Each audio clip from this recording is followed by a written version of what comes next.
વાલા મારા ધોરણ 11 સાયન્સના હોનહાર બાળકો, ભવિષ્યના ફૂલ ડોઝ એવા ડોક્ટર્સ અને એન્જિનિયર્સ, રાઈટ? ભવિષ્યના હોનહાર ડોક્ટર્સ અને એન્જિનિયર્સ, અગેન ફરીથી એકવાર, યુ હેવ અ પોટેન્શિયલ, બહુ જ શક્તિ છે, બહુ જ તાકાત છે એને તમારામાં. બસ સાથ તમારે તમારી ટેક્સ્ટ બુકનો, રેફરન્સ બુકનો, વધારાના કામનો તમારી જોડે રહેવો જોઈએ. અને જો એ હશે તો તમને તમારી પ્રગતિમાં કોઈ નહીં રોકી શકે. હું તો છું જ, બાય ડિફોલ્ટ તમારી જોડે જ, તમારી સાથે સતત 2 વર્ષ સુધી. ચિંતા જ ના કરશો, રાઈટ?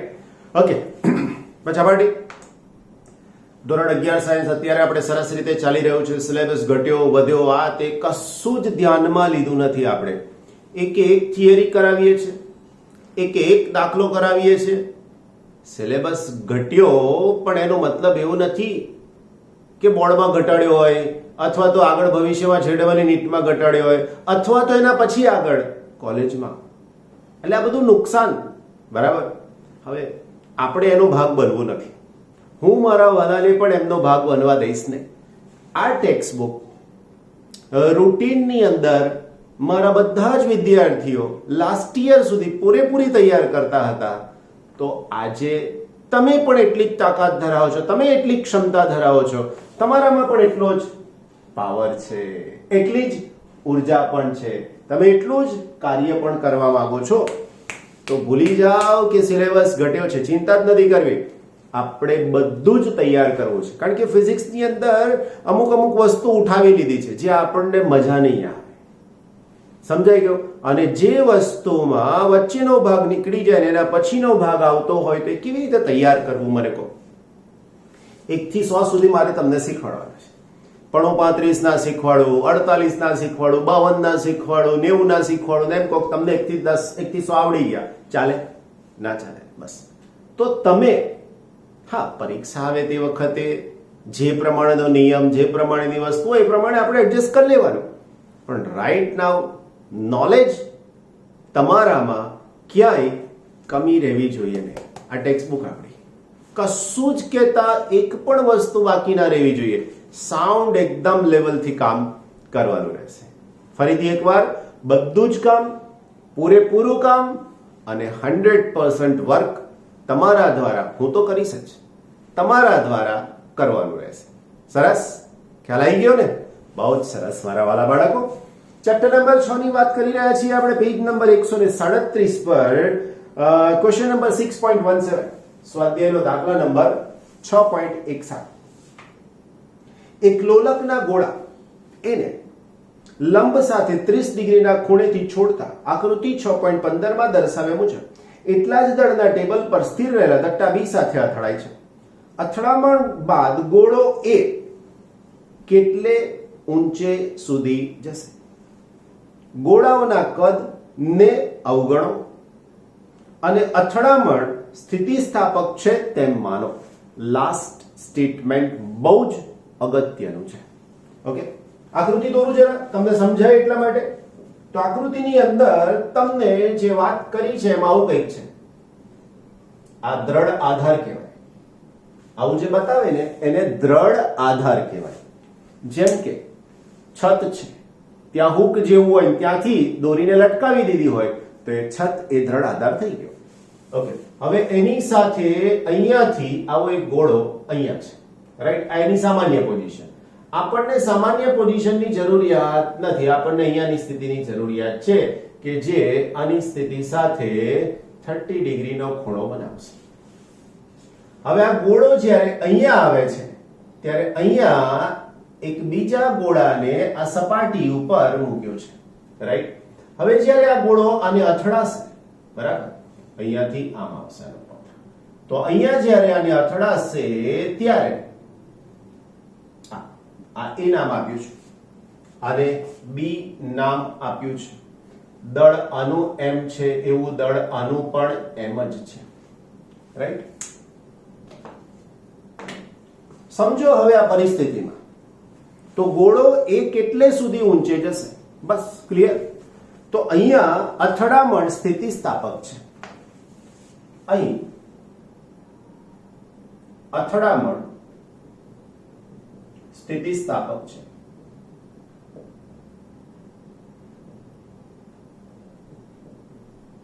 આવું આપી દીધું છે, આપણે નથી કહેવાનું, સ્થિતિસ્થાપક છે એવું કહી દીધું છે. માટે જ્યારે ગોળા A ને 30 ડિગ્રીના કોણેથી છોડવામાં આવે અને B ને અથડાય અથવા B સાથે સંઘાત અનુભવે તો તેની બધી જ ગતિ ઉર્જા તે B ને આપશે. કારણ કે સંઘાત સ્થિતિસ્થાપક છે અને બંને ગોળાના દળ સમાન છે. હવે એક્ઝેક્ટ આની ઉપરનો દાખલો જે તમે સમજ્યા છો એની સામે નજર કરો, ખાલી એના ક્વેશ્ચન સામે નજર કરો, એમાં પણ તમને આ જ વસ્તુની માહિતી મળે છે. માટે ગોળો B ગતિ કરશે અને ગોળો B તેટલા જ ગોળો B એ ગોળા A ના વેગ જેટલા જ વેગથી ગતિ કરશે અને ગોળો A સ્થિર થઈ જશે, આવું કહી શકાય. ગોળો A સ્થિર થઈ જશે અને ગોળો B ગતિ કરવા લાગશે. તમારા દાખલાનો જવાબ ફિનિશ. રાઈટ? શેનો દાખલો હતો? ખાલી કન્સેપ્ટ બેઝ કહેવાય.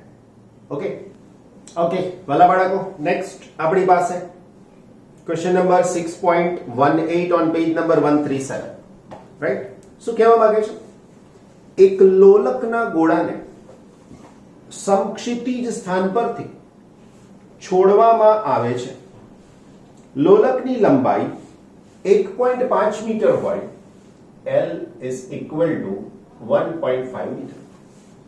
તો ગોળો જ્યારે ન્યૂનતમ બિંદુએ આવે ત્યારે તેની ઝડપ કેટલી હશે? જે શોધવાનું છે ખબર પડી જાય છે, લખી દઈએ છે. અહીં આપેલ છે કે તેની પ્રારંભિક ઉર્જાની 5% ઉર્જા હવાના અવરોધક બળ સામે ગુમાવે છે. તો લખીએ 5% ઉર્જા હવાના અવરોધ સામે ગુમાવે છે.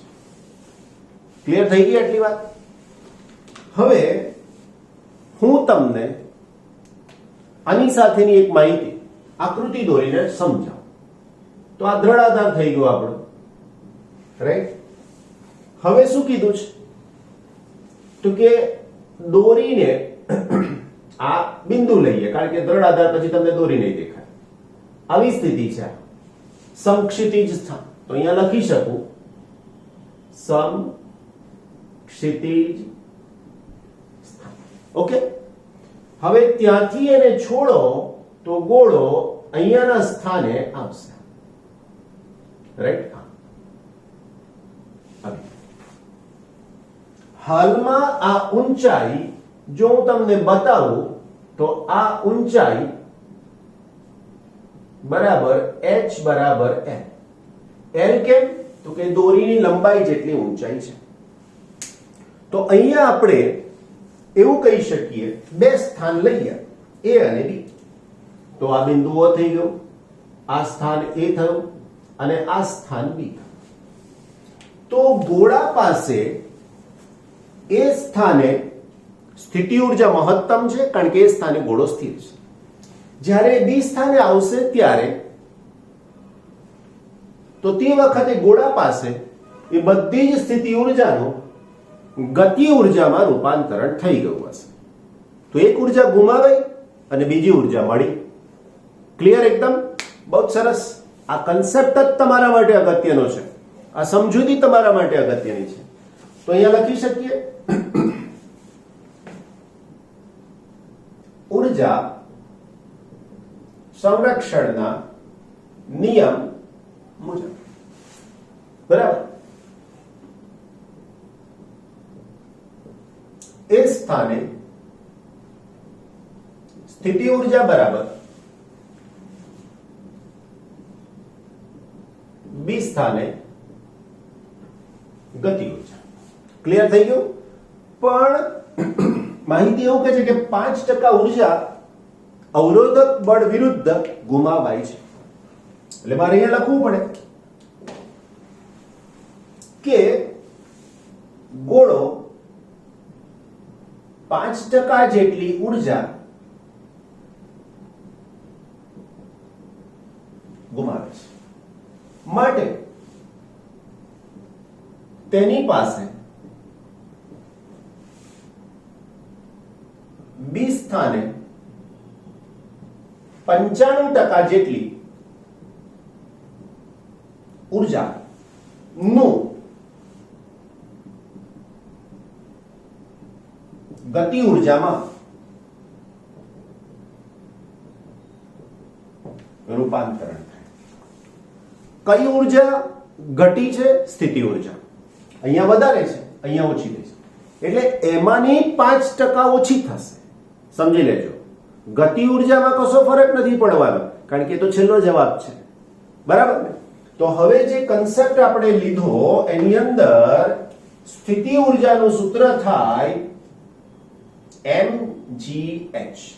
અહીંયા લખ સમીકરણ 1 પરથી. સમીકરણ 1 પરથી mgh is equal to 1/2 mv². પણ આ 100% ગતિ ઉર્જામાં પરિણામતી નથી એવું મેં તમને કીધું. તો આનો કેટલો ભાગ પરિણામે છે? તો કીધું કે 95% ભાગ આનો ગતિ ઉર્જામાં પરિણામ. દળ આપેલું નથી, જરૂર પણ નથી, કેન્સલ થઈ. મારે 95 કેન્સલ કરવા છે, તો 95 ડિવાઇડેડ બાય 100. g ની વેલ્યુ તમે 9.8 લઈ શકો છો. ઊંચાઈ h કે જેને લંબાઈ l કીધું છે ને એ છે 1.5. વાલા બચ્ચા આ બે ઉપર આવશે એટલે ગુણાકારમાં બે, અને આ જે જવાબ આવશે v². માટે v² ઇઝ ઇક્વલ ટુ આનો ગુણાકાર ભાગાકાર જે આવે તે, માટે v is equal to metre per second. ગણતરી તમારે તમારી જાતે કરવાની. કોન્ફિડન્સ લેવલ અપ આવશે જ એવી મારી તમને ગેરંટી. બરાબર? કે ગુણાકાર કર્યો, વર્ગ આવ્યો, અહીંયા જવાબ આવ્યો. જો તમે સીધે સીધું વાંચી નાખશો ને તો તમે આય વાંચશો ને આય વાંચશો, છેલ્લે તકલીફ શેની પડશે ખબર? કે આ વર્ગમૂળ કેવી રીતે આવ્યું, આમ તેમ બધા પ્રશ્નો બહુ થાય. પણ એના માટે થઈને તમારે એ જ કામ કરવાનું રહેશે. Clear cut? એકદમ સમજાય એવી વાત છે ને? બહુ સરસ. વાલા બચ્ચાઓ, નેક્સ્ટ ક્વેશ્ચન 6.19. 300 કિલોગ્રામ દળની એક લારી. તો લખી શકીએ લારીનું દળ 300 kg. 25 કિલોગ્રામનો રેતીનો કોથળો લઈને રેતીનું દળ m બરાબર 25 kg. ઘર્ષણ રહિત રસ્તા પર 27 કિલોમીટર પર ની ઝડપથી v is equal to 27 kilometre પર ની ઝડપથી ગતિ કરે છે. થોડા સમય પછી રેતી એક કાણામાંથી 0.05 કિલોગ્રામ પ્રતિ સેકન્ડના દરે, એટલે dm by dt is equal to 0.05 kg per second ના દરે નીકળીને લારીના, સાંભળજો બરાબર, લારીના તળિયા પર ઢોળાવા લાગે છે. લારીમાંથી નીચે નથી પડી જતી. સમજાય મારી વાત? એવું સમજો કે આપણે પાણીનો એક જગ ભર્યો છે, રાઈટ? કોઈ એક કન્ટેનર પાત્રની સાથે એને જોડી દીધો છે. એનો પાણીનો નળ છે એ થોડો લીક થાય છે. હવે જગમાંથી નીકળતું પાણી બીજા પાત્રમાં ભરાય છે. તો એમ કહી શકાય કે આ પાણી ખાલી થઈ ગયું જગમાંનું અને આ પાત્રમાં આવી ગયું છે. તો હવે એ જે ગતિ કરતી વ્હીકલ છે એની અંદર તો એ જગ પણ છે ને એ પેલું બીજું પાણી પણ છે, એટલે એમાં કોઈ ફરક પડવાનો નથી. દળ ઓવરઓલ ઘટતું નથી. દળ એ જે લારીમાં હતું ત્યાંનું ત્યાં જ રહે છે, બહાર નથી જતું. એવું તમારે ધ્યાન રાખવાનું છે. સમજાવજો. ઓકે, પહેલા દાખલાની રકમ પૂરી કરી. રેતીનો કોથળો સંપૂર્ણ ખાલી થઈ જાય ત્યારે લારીની ઝડપ કેટલી હશે? એવું સમજો કે અહીંયા આ પ્લેટફોર્મ છે લારીનું, બરાબર? આની પર આખી નીચે વેલ ને અંતે બધું છે. હવે આવી ગોઠવણ છે એની ઉપર અને અહીંયા એક કોથળા મૂકી દીધો છે ભરીને, બાંધીને. હવે અહીંયાથી રેતી લીક થવા લાગે છે. તો બધી રહેશે તો લારીમાં ને લારીમાં જ ને. સમજાઈ ગઈ વાત? તો તંત્ર આનું અને આનું તમે સેપરેટ વિચારી શકો.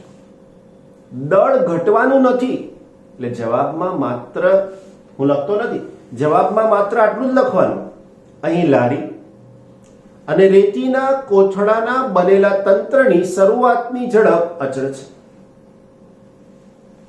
કોથળામાંથી રેતી, કોથળામાંથી બિલાડું નહીં લાવો ભાઈ, હોંભળો જરા, શાંતિ રાખો.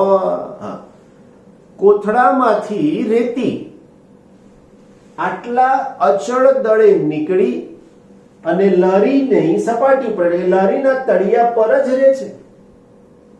લારીમાંથી બહાર નીકળી જતી નથી. એટલે તંત્રના દળમાં કોઈ જ ફેરફાર થતો નથી.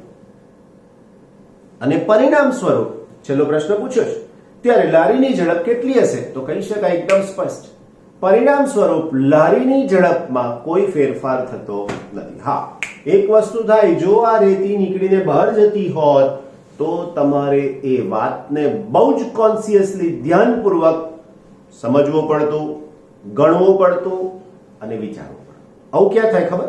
બહાર નીકળી જાય એવું દળ રોકેટમાં. શીખ્યા છો તમે રોકેટમાં કે આજે અવકાશયાન બધા છોડે છે, એમાં શું થાય?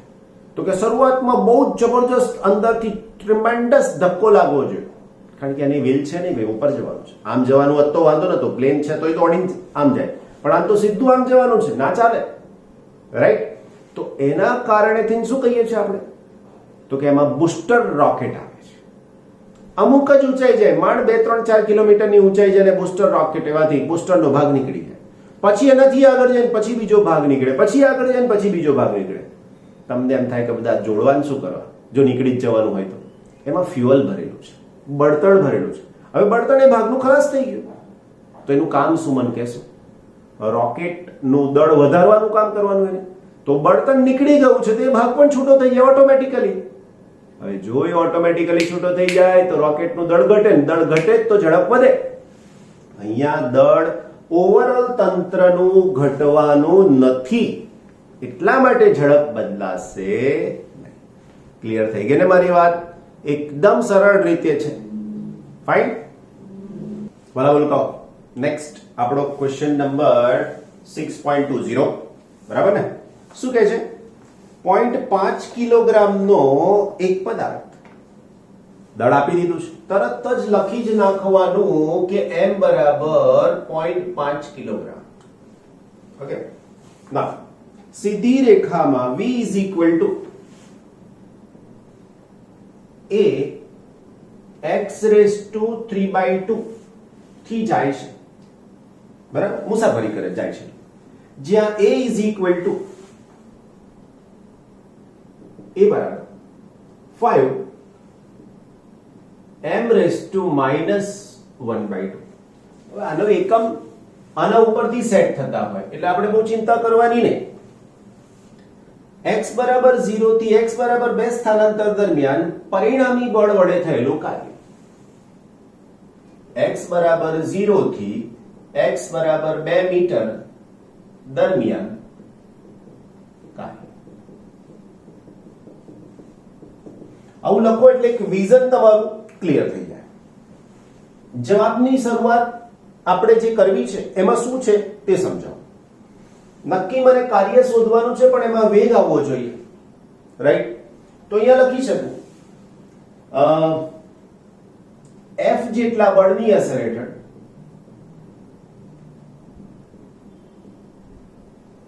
dx સ્થાનાંતર માટે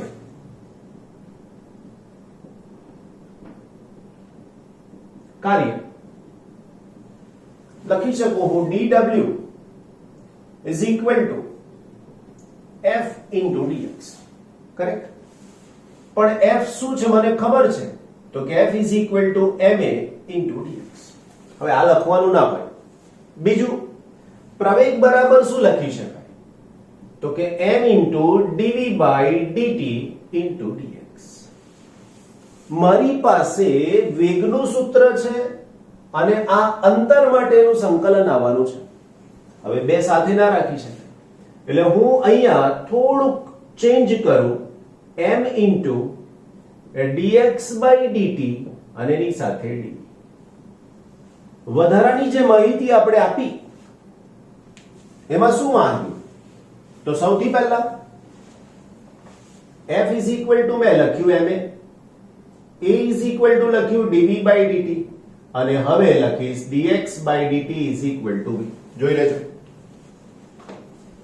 આ ત્રણ બાબતો આપણે આની અંદર ઉપયોગમાં લીધી.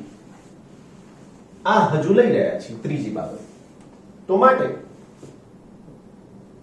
dw is equal to mv into d. થઈ ગયું ને? સમીકરણનું સંકલન કરતા integration dw is equal to m integration v dv. બચ્ચા પાર્ટી, આપણી પાસે સંકલનના નિયમનું એક સૂત્ર છે જે તમને આવડે છે. integration x raised to n dx is equal to x raised to n plus 1 upon n plus 1. That's it. અહીંયા v ની ઘાત 1 છે એવું માની લો, તો n બરાબર 1, તો n plus 1 એટલે 1 plus 1 2 અને 1 plus 1 એટલે પણ 2. તો અહીંયા મારી પાસે જવાબમાં થઈ જશે m v square by 2 સંકલન. હવે એક્ઝેક્ટલી તમને આ સૂત્ર 1/2 mv square જ મળ્યું અને dw નું સંકલન તો w. તો w is equal to 1/2 mv square. જોઈ લો બચ્ચાઓ, તમને એમ થાય કે સર હું સીધે સીધો કાર્ય ઊર્જાના પ્રમેયનું સૂત્ર વાપરીને લખી નાખું તો લખાય, કોઈ વાંધો નથી, કારણ કે પદાર્થનો વેગ છે એટલે તમે લખી શકો છો.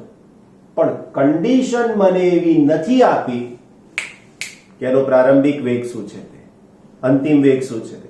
એટલે એવો વિચાર તમને પહેલા ન આવે, એવો વિચાર પહેલા ન આવે. જો હા મને એવું કીધું કે પ્રારંભિક વેગ 0 છે અને અંતિમ વેગ આટલો છે તો તમે કરો તો ચાલતું. પણ આ વિચાર એટલા માટે આવ્યો કે અહીંયા સ્થાનાંતર છે એટલે મેં સ્થાનાંતરને લીધું, પછી એની સાથેની ગણતરી થઈને અહીંયા પહોંચે. અહીંયા વાંધો નથી હવે, રાઈટ?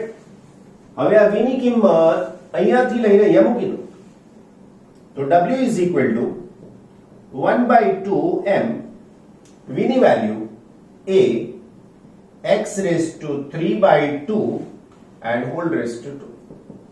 આન્સર 1/2 m, આ a ને સાથે આવશે એમાં સ્ક્વેર થઈ જશે, આની સાથે x raised to 3/2 અને એનો પણ સ્ક્વેર. બચ્ચા પાર્ટી, તમારું મેથ્સ નું જૂનું નોલેજ તમને મદદ કરશે. ધારો કે નથી આવડતું તો હું અહીંયા ઈચ એન્ડ એવરી સ્ટેપ તમારી સાથે લખી રહ્યો છું, એટલે તમને કદાચ ના આવડ્યું તોય ચિંતા નહીં કરવાની, right? is equal to 1/2 m a square into x raised to 3/2 અને એની સાથે 2. 2 અને 2 કેન્સલ, કરેક્ટ? આન્સર થઈ ગયો બચ્ચા પાર્ટી હવે આપણો કે 1/2 m a square અને અહીંયા આવશે x નો ક્યુબ. That's it. હવે આ 0 કિંમત અહીંયા મૂકો કે ના મૂકો કોઈ ફરક નહીં પડવાનો, કારણ કે તમારે સીધા બે જ મૂકવાના આવશે ને. તો હવે આની સાથે 1/2 દળ તો કે 0.5, એની કિંમત આપેલી છે 5 પણ એનો સ્ક્વેર છે એટલે હું લખીશ 25, રાઈટ? x નો ઘન છે. ઓકે, ચાલો અહીં એક સ્ટેપ વધારી દઈએ. 5 નો વર્ગ x, x ની કિંમત 2, 0 થી 2 એટલે 2, 2 નો ઘન, રાઈટ ને? ઓકે, તો હવે કાર્યનો જવાબ w = 1/2 0.5 25 અને 2 નો ઘન એટલે 8. આની સાથે તમે લઈ લો 4, 25 ગુણાકારમાં 4 100 w. આન્સર તમને મસ્ત મજાનો જૂલ નામના એકમમાં મળી જશે. કરેક્ટ? કેટલો બનશે? ગણતરી કરો. 25 ગુણાકારમાં 4 એટલે 100, ગુણાકારમાં 5, 100 ગુણાકારમાં 0.5 50. તો આન્સર થઈ જશે 50 જૂલ.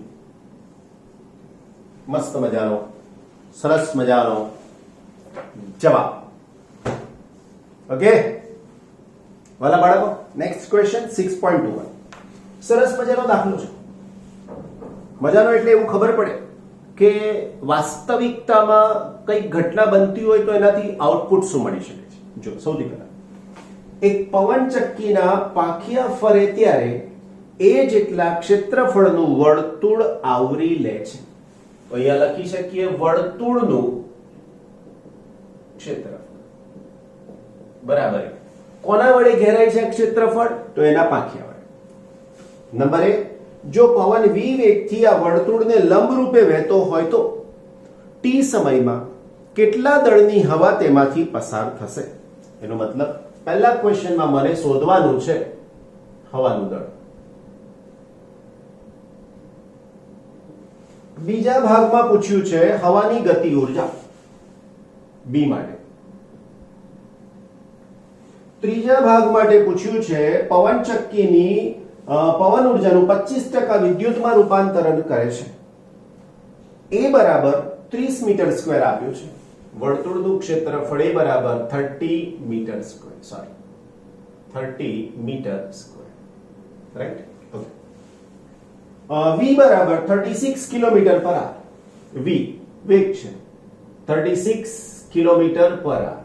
કન્વર્ઝન તમને ખબર છે 36 ગુણાકારમાં 1000 ના છેદમાં 3600, 100 10. જવાબ થશે 10 મીટર પર સેકન્ડ. હવાની ઘનતા આપેલી છે 1.2 કિલોગ્રામ પ્રતિ મીટર ક્યુબ. રો બરાબર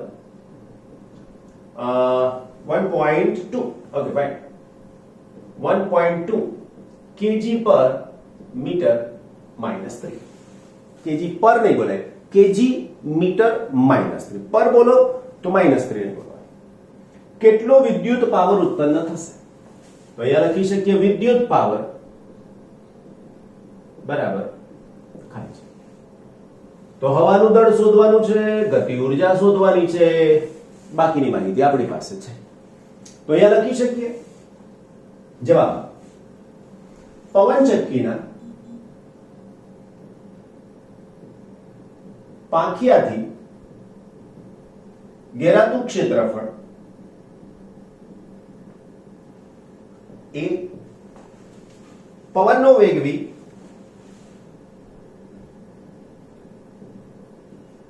તથા હવાની ઘનતા રો છે. એકદમ ક્લિયર? હવે મને પહેલો જવાબ શોધવાનો છે એ માટે, તો હું અહીંયા લખી શકું એ. શું પ્રશ્ન પૂછ્યો છે એમાં? જો પવન v વેગથી વર્તુળને લંબ રૂપે વહેતો હોય તો t સમયમાં કેટલા દળની હવા તેમાંથી બહાર નીકળી શકશે?